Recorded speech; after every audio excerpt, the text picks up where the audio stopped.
Good morning, children. So last class we have seen about electric circuit and its components. Today we are going to see about resistance of the conductor. So as I have explained last class about Ohm's law. What is meant by Ohm's law?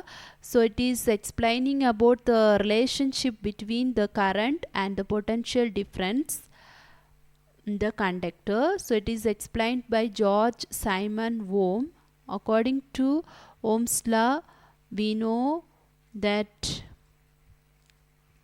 potential difference across the ends of the given metallic wire is directly proportional to the current flowing through it. Yes, so it can be derived as I proportional to V, that is V by I is equal to constant, V is equal to IR. So in this, R is a constant. R is also called as resistance. So this class we are going to see briefly about resistance. So what is meant by resistance? It is the property of a conductor to resist the flow of charges through it. So the resistance means it is the property of the conductor which will resist the flow of charge through it. Resist means which will prevent the flow of charge through it. It will be acting against the flow of charge. So that is called as resistance. Okay.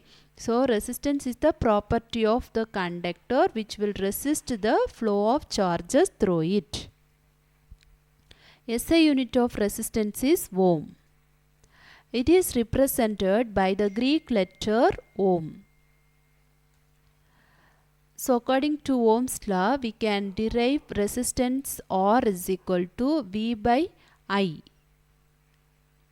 That is, resistance R is equal to potential difference divided by current. R is equal to V by I.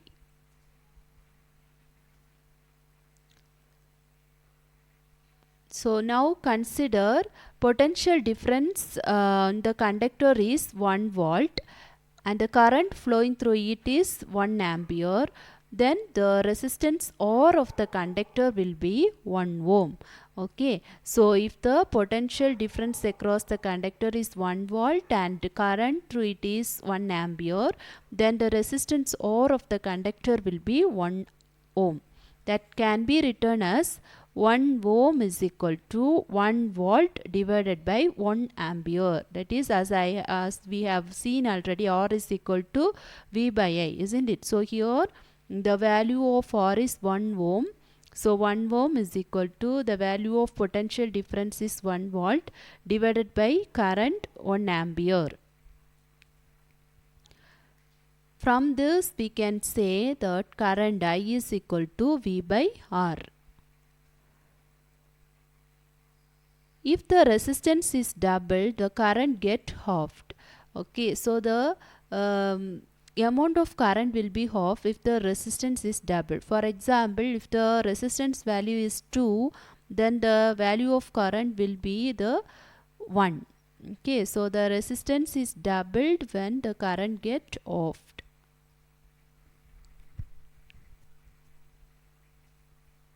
Now we are going to see what is meant by variable resistance. Variable resistance is the component which is used to regulate the current without changing the voltage source. So variable resistance means it is used to regulate. Regulate means to adjust the current. So when we are practically using the electrical appliances, we have to decrease or increase the flow of current. We will use the component called variable resistance. Okay, so it is the component which is used to regulate the current without changing the voltage source, or it is used to adjust the current without changing the voltage source. That is called variable resistance. So in an electric circuit, rheostat is an instrument which is used to change the resistance in the circuit. Okay, so rheostat is an instrument which is used in an electrical circuit to change the resistance in the circuit. Now we can see what is meant by conductors and insulators. So conductors means these are the substance or component which is having low resistance. Okay, if the substance is having low resistance, then it will be a good conductor of electricity. So if the component or substance having higher resistance, then they are the poor conductors of electricity, or they are also called as insulator. Okay, so the substance which is having low resistance are considered as good conductor of electricity, and the substance which is having higher resistance will be considered as poor conductor or insulator. Now, resistance of conductor depends on certain factors. So now we are going to see what are the factors on resistance of conductor depends. So resistance of conductor depends on factors such as length of the conductor, area of cross section of conductor, then the nature of its material, that means the nature of material in which the conductor is made of. Okay, so the factors in which the resistance of conductor depends are on its length, on its area of cross section, on the nature of its material.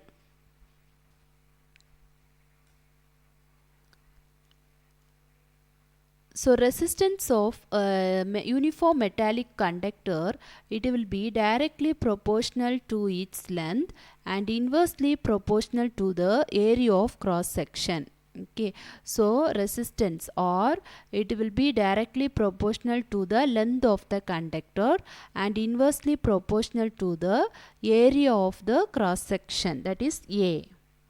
It can be written as R proportional to I, that is resistance is directly proportional to length L, and R inversely proportional to area of cross section, that is R inversely proportional to 1 by A. Can be also written as R is equal to rho into 1 by A, where rho is called as constant of proportionality, which is the constant value. It is also called as electrical resistivity of the conductor. Okay, so R is equal to rho into 1 by A, where rho is the constant of proportionality, which is also called as electrical resistivity of the conductor. Now, SI unit of resistivity is ohm. So, resistivity is the characteristics property of the material. Metals and alloys, they have very low resistivity. So as I have already told, the component which is having less resistivity, they are the good conductors of electricity. Yes, here we are seeing metals and alloys, they have very low resistivity of 10 raised to minus 8 ohm to 10 raised to minus 6 ohm. So that they are good conductors of electricity, as they are having very low resistivity. So example for insulators, rubber and glass, they are having resistivity, high resistivity of 10 raised to power 12 ohm to 10 raised to power 17 ohm, so that they are poor conductors of electricity, or they are called as insulators, as they are having high resistivity.